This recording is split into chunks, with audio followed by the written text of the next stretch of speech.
guys! Welcome back to my vlog. Nagbabalik na naman muli ang inyong lingkod, George Serrano Vlog. Kumusta kayo guys? Kumusta? For today's video pala guys, ay may share ako sa inyo yung tungkol dito sa aming design na ceiling. Yung bagong design ng ceiling.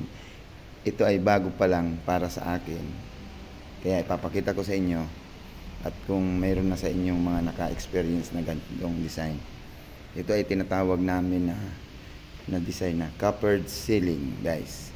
Dito to sa project namin dito sa coffee shop sa Opus Mall, Quezon City. Guys, ipapakasilip ko sa inyo at ipapakita ko yung paggagawa nito step by step. Para kahit paano may makuha ko yung ideya. Kung sakali mayroon kayong maging project na ganito na coppered ceiling design. Okay guys, at kung bago ka pa rin lang sa channel ko na Padpad, ay huwag nyo naman kalimutan i-subscribe. I-hit nyo na guys yung notification bell para updated lagi tayo sa mga upload kong bagong video. Kaya guys, at pala guys, yung page ko George Serrano Vlog, ay huwag nyo naman kalimutan i-follow, i-share, like. Kaya maraming salamat guys. Suportahan nyo lagi ang aking mga video ilalabas.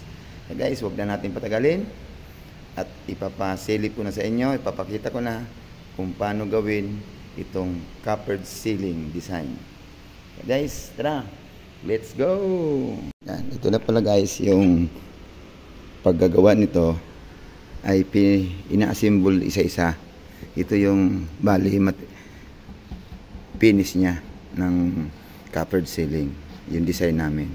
Yan, makikita niyo. Yan. Yan po ay yung materials po nito guys ay gypsum board na 1/2. Tapos gumawa lang ng pattern para pag bubuo nito. Guys, yan. 1/2 po yan, gypsum materialis nito, yan. Tapos guys, yung pag-bend nito ay iwain nyo lang yung gypsum, yung hiwa niya na 4. Tapos puputol-putulin nyo yan guys, kasi hindi ko na binidyoan yung paggagawa. Puputol-putulin nyo lang yan guys, na hindi siya sagad. Yan, puputol-putulin nyo yan. Tapos ipapasok nyo yan doon sa ginawang pattern na ganyan itsura ang pattern. Parang ganito itsura, ipapasok nyo sa loob ito. Yan, ganyan yung paggagawa niyan, pag-bend. Kasi baka magtanong kayo kung paano i-bend to. Inihiwa-hiwa lang yan guys, para mabilog siya. Kasi papasok nyo doon sa pattern. Tapos mamasilyan nyo na guys ng bural para tumigas siya. Yan, makinis na yan. Kasi ito, kahit di nyo na isang masilya lang doon sa likod, mawala lang yung pinagkatingan. Kasi ito ay tago naman to sa loob, hindi naman to makikita. Ang makikita lang naman ito guys, ito. Yan, itong sa labas. Ito lang ang nakikita sa baba. Yeah, ito yung aayusin ng pintura. Yan.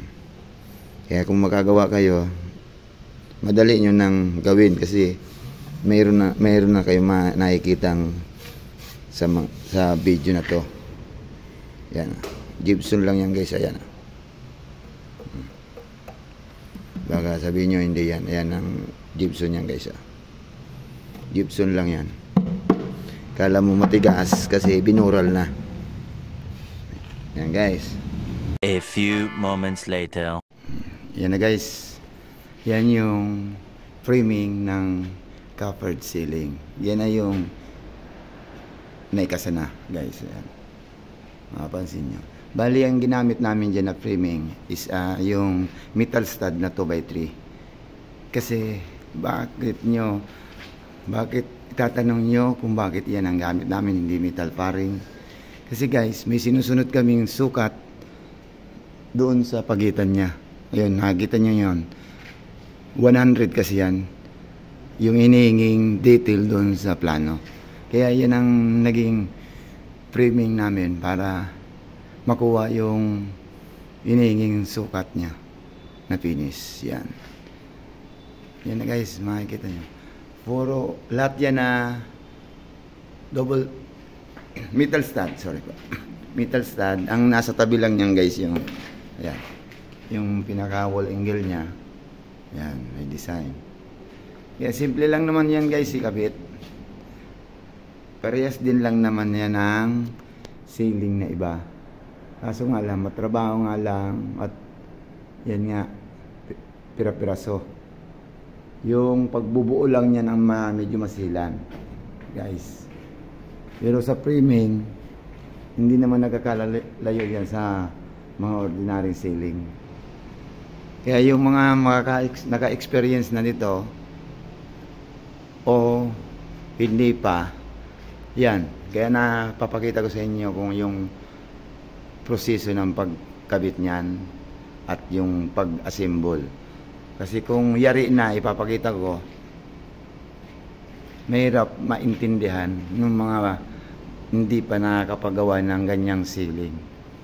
Kaya ngayon, binabagi ko yan guys sa inyo para kahit paano yung sa mga hindi pa naka-encounter na ganitong ceiling, kahit paano, meron kayong ideya pag gumawa. Yan. Yan guys, hindi ko na papatagalin at ipapakita ko na naman sa inyo yan sa pag-finish na yan yung lahat na siya buo. Sa ngayon, yan muna guys kasi mayroon pa kami inihintay na mechanical kaya hindi pa yan nabubuo. Gawa ng mauna muna yung mechanical sa yung ducting niya sa ibabaw. Kaya yan lang muna yung maibibidyo ko sa inyo guys. Yan, papakita ko. Yan guys.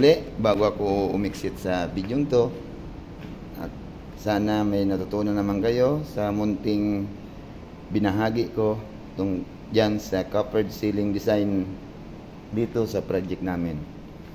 Kaya guys, maraming salamat. Sana hindi kayo magsawa sa aking mga inilalabas o ina-upload na video. Kaya maraming salamat guys. Thanks for watching. Bye bye.